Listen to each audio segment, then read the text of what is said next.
ನಮಸ್ತೆ ಸ್ನೇಹಿತರೆ, ನಿಮ್ಮ ಇನ್ಫಾರ್ಮೇಟಿವ್ ಟೆಕ್ ಚಾನಲ್ಗೆ ಸ್ವಾಗತ. ಇಂದು ನಾವು ಶ್ರೀರಾಮನು ಕಾಡಿಗೆ ಹೋಗಲು ಒಪ್ಪಿ ಆ ವಿಷಯವನ್ನು ತನ್ನ ತಾಯಿಗೆ ತಿಳಿಸಲು ಹೋಗುವುದು. ಇದರ ಬಗ್ಗೆ ಸಂಪೂರ್ಣ ಮಾಹಿತಿಯನ್ನು ನೋಡೋಣ ಬನ್ನಿ. ಶತ್ರು ಸಂಹಾರಕನಾದ ಶ್ರೀರಾಮನು ಮೃತ್ಯುವಿನಂತೆ ಕ್ರೂರವಾದ ಕೈಕೇಯಿಯ ಮಾತನ್ನು ಕೇಳಿ ಸ್ವಲ್ಪವೂ ವ್ಯಥೆಪಡಲಿಲ್ಲ. ಅವನು ಕೈಕೇಯಿಯನ್ನು ನೋಡಿ ಹೀಗೆಂದನು, ಹಾಗೆಯೇ ಆಗಲಿ, ನಾನು ವನವಾಸಕ್ಕಾಗಿ ಹೋಗುವೆನು.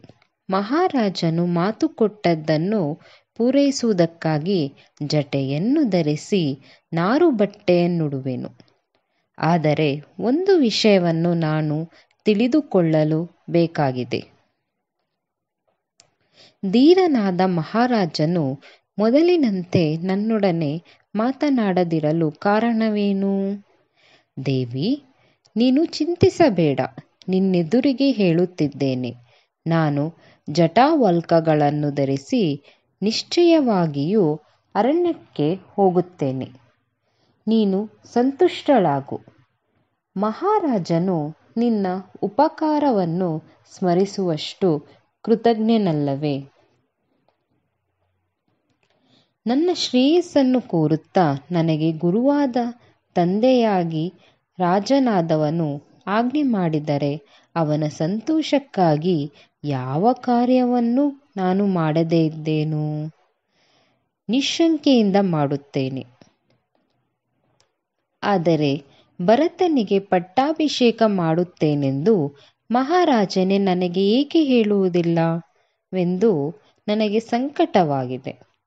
ಇದು ನನ್ನ ಮನಸ್ಸಿನಲ್ಲಿ ನಿಂತು ನನ್ನನ್ನು ಕೊರೆಯುತ್ತಿದೆ. ಯಾರು ಹೇಳದಿದ್ದರೂ ನನ್ನ ತಮ್ಮನಾದ ಭರತನಿಗೋಸ್ಕರ ರಾಜ್ಯವನ್ನೇ ಏಕೆ, ನನ್ನ ಪ್ರಾಣವನ್ನು, ಸಕಲ ಐಶ್ವರ್ಯವನ್ನು ನನಗಾಗಿ ಸಂತೋಷದಿಂದ ಬಿಟ್ಟುಕೊಡಬಲ್ಲೆ. ಸೀತೆಯನ್ನಾದರೂ ತೊರೆದೇನು. ಹೀಗಿರುವಾಗ ನರೇಂದ್ರನಾದ ನನ್ನ ತಂದೆಯೇ ಆಜ್ಞಾಪಿಸಿದರೆ ಹೇಳಬೇಕಾಗಿದ್ದೇನೋ?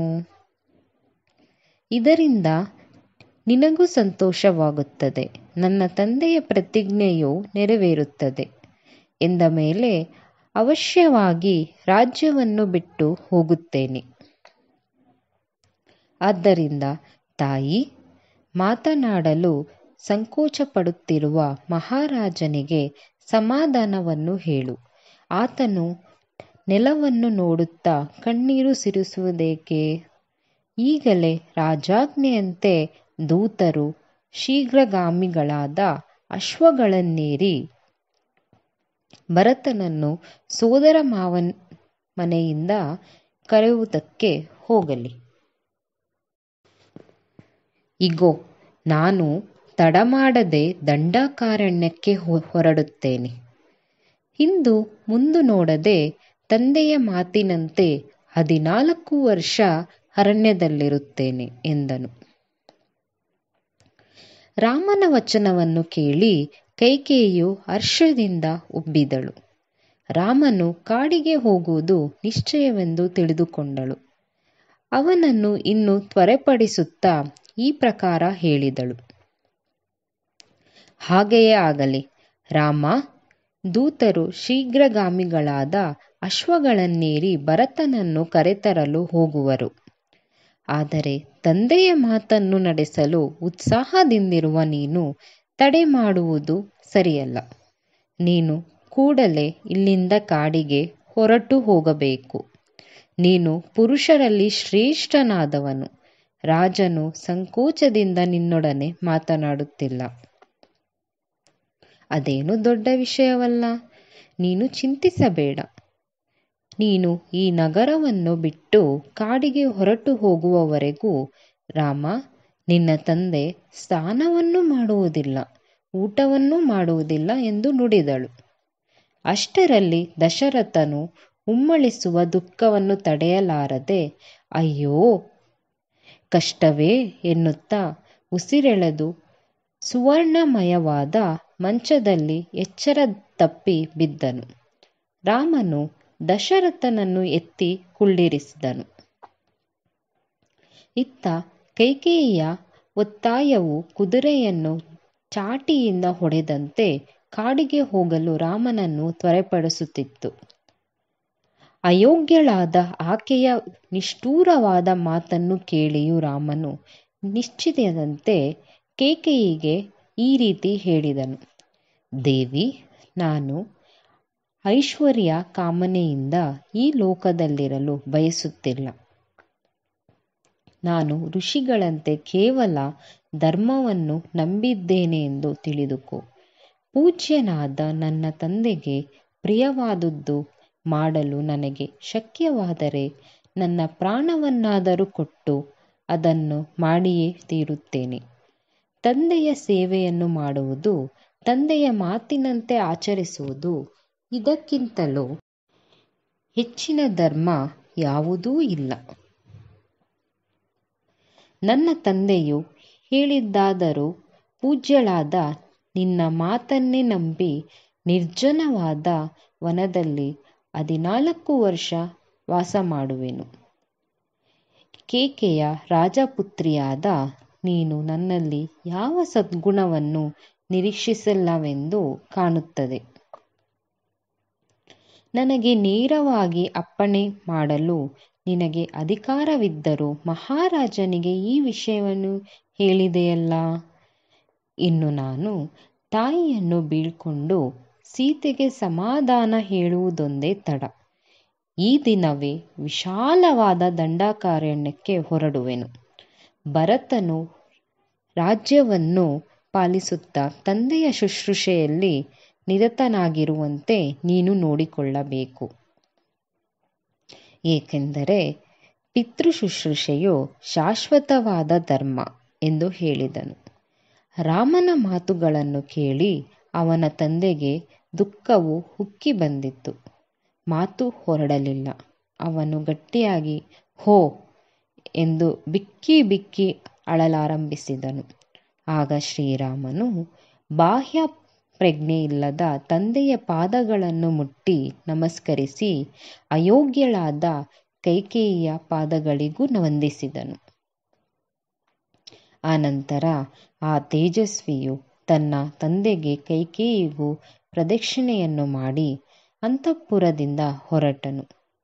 ಹೊರಗೆ ನಿಂತಿದ್ದ ತನ್ನ ಮಿತ್ರರನ್ನು ಕಂಡು ನಡೆದ ವೃತ್ತಾಂತವನ್ನು ತಿಳಿಸಿದನು.